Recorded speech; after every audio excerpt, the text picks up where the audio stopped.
कम है। पर मैं बधाई दूंगा जिस तरीके से आज हमारे प्रधानमंत्री आदरणीय नरेंद्र मोदी जी ने इतने कम समय में इतने खूबसूरत शब्दों के साथ जिस तरीके से इस 75 साल की यात्रा के बारे में उन्होंने पूरा बखान किया, जहां हमारे देश के प्रधानमंत्रियों के योगदान से लेकर इस संसद को चलाने में छोटे से छोटे कर्मचारी के योगदान तक की उन्होंने सराहना की, उनको भी उन्होंने सम्मान देने का काम किया। मीडिया के हमारे साथियों का भी उन्होंने जिक्र किया। यकीनन कई ऐसी यादें सर इन 75 सालों में रही हैं। सेकेंड टाइमर मेंबर पार्लियामेंट हूं, युवा सांसद हूं, कंपैरेटिवली संभवतः मेरा अनुभव बाकियों से कुछ कम होगा, पर 9 साल का मेरा भी अपना अनुभव है। पर इन 9 सालों से ज्यादा सर मेरा अनुभव मेरे नेता, मेरे पिता आदरणीय रामविलास पासवान जी की वजह से रहा।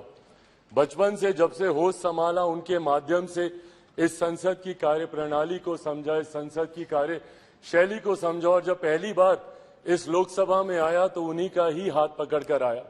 आज जब हम लोग नई संसद में जा रहे हैं तो यकीनन कई ऐसी यादें कौंधती हैं और यकीनन एक भावुक क्षण है। महसूस होता है कि जिस जगह पर मुझे मेरे पिता लेकर आए थे, आज एक नई यात्रा की ओर हम लोग जा रहे हैं। पर प्रधानमंत्री जी ने भी उसको भी बहुत खूबसूरती से बताया कि ये हम जैसे जो आज की तारीख में इस लोकसभा में मौजूद है, इस संसद में मौजूद हैं, राज्यसभा के भी सदस्य, हम लोग के लिए ये गर्व का लम्हा है, जहां एक तरफ हम लोग इतिहास के भी हम लोग साक्षी रहे हैं, वहीं एक नई ऊर्जा के साथ भविष्य की भी ओर हम लोग जा रहे हैं। तो कड़ी बनने का सौभाग्य हम लोग को मिला इतिहास और भविष्य के बीच, जो यकीनन मौजूद यहाँ पे तमाम सांसदों के लिए एक गर्व की अनुभूति कराता है।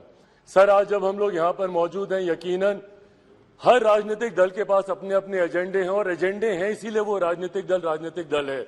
हर किसी ने अपनी अपनी बातों को रखा कि इस विशेष सत्र में ये चर्चा होनी चाहिए, वो चर्चा होनी चाहिए, ये मुद्दे आने चाहिए। यकीनन सर मेरी भी पार्टी है, हम भी चाहते हैं कि कई विषय हैं जिसपे चर्चा होनी चाहिए। मैं युवा हूं, हमेशा इस बार का मैं पक्षधर रहा हूं कि भारत में एक युवा कमीशन का गठन होना चाहिए, एक नेशनल युवा कमीशन, एक राष्ट्रीय युवा आयोग का गठन किया जाना चाहिए, जहां पे युवा अपनी तमाम समस्याओं के साथ जाएं और अपना समाधान लेकर आए। भारत एक युवा देश है, अलग अलग आयोग यहां पर बने हैं, महिला आयोग है, बाल आयोग है, अल्पसंख्यक आयोग है। ऐसे में देश में एक युवा आयोग के गठन का ये समय है, ये होना चाहिए। साथ ही में हम लोग चाहते हैं sir, women reservation bill pay भी चर्चा हो रही थी, वो भी हम लोग चाहते हैं कि विमेन रिजर्वेशन बिल जल्द से जल्द आए। आज इतनी भारी संख्या में महिला सांसद जो यहाँ पे मौजूद हैं, अपने सामर्थ्य पर जीत कर आई हैं। ऐसे में इनको किसी के सहारे की जरूरत नहीं है, बट विमेन रिजर्वेशन बिल आने से जरूर और बल मिलेगा और ताकत मिलेगी, उसका भी हम लोग समर्थन करते हैं। और साथ ही में लंबे समय से हम लोग की मांग रही है एक इंडियन जुडिशियल सर्विसेज को लेकर।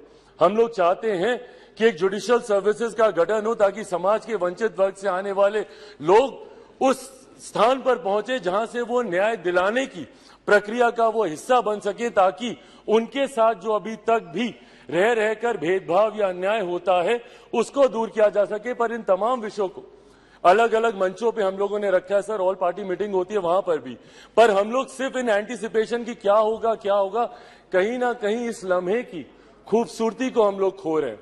आज मैं बस यही आग्रह करूंगा कि कौन सा बिल आ रहा है, नहीं आ रहा है, पर ये जो विशेष सत्र बुलाया गया है, ये इतिहास और भविष्य को जोड़ने वाली कड़ी को लेकर बुलाया गया है। हम लोग का ध्यान यकीनन केंद्रित उस तरफ भी होना चाहिए, ताकि इस लम्हे की खूबसूरती को हम ना भूल जाए। पूरा देश नजर लगाए इस पर, देख रहा है कि कैसे हम लोग यहां से दूसरी नई संसद में हम लोग जा रहे हैं। देश ही नहीं, पूरी दुनिया देख रही है।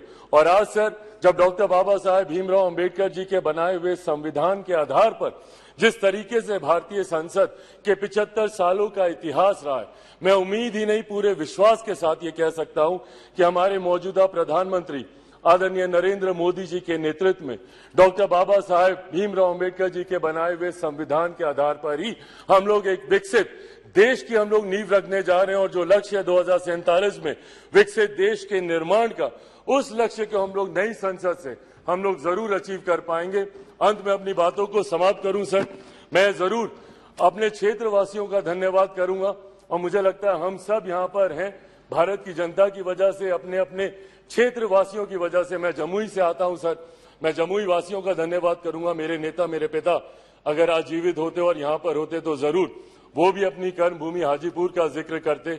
मैं पूरे अपने प्रदेश बिहार का और देशवासियों का धन्यवाद करूंगा जिन्होंने भारतीय संसद को इतना सशक्त, इतना मजबूत बनाया कि आज जब दुनिया भर के राष्ट्रीय अध्यक्ष आते हैं तो वो G20 जैसे इतने भव्य आयोजन को देखकर, जो हमारे प्रधानमंत्री जी के नेतृत्व में किया गया, उसको देखकर देश ही नहीं पूरी दुनिया बढ़ते विकसित भारत के बढ़ते कदमों की सराहना करती है।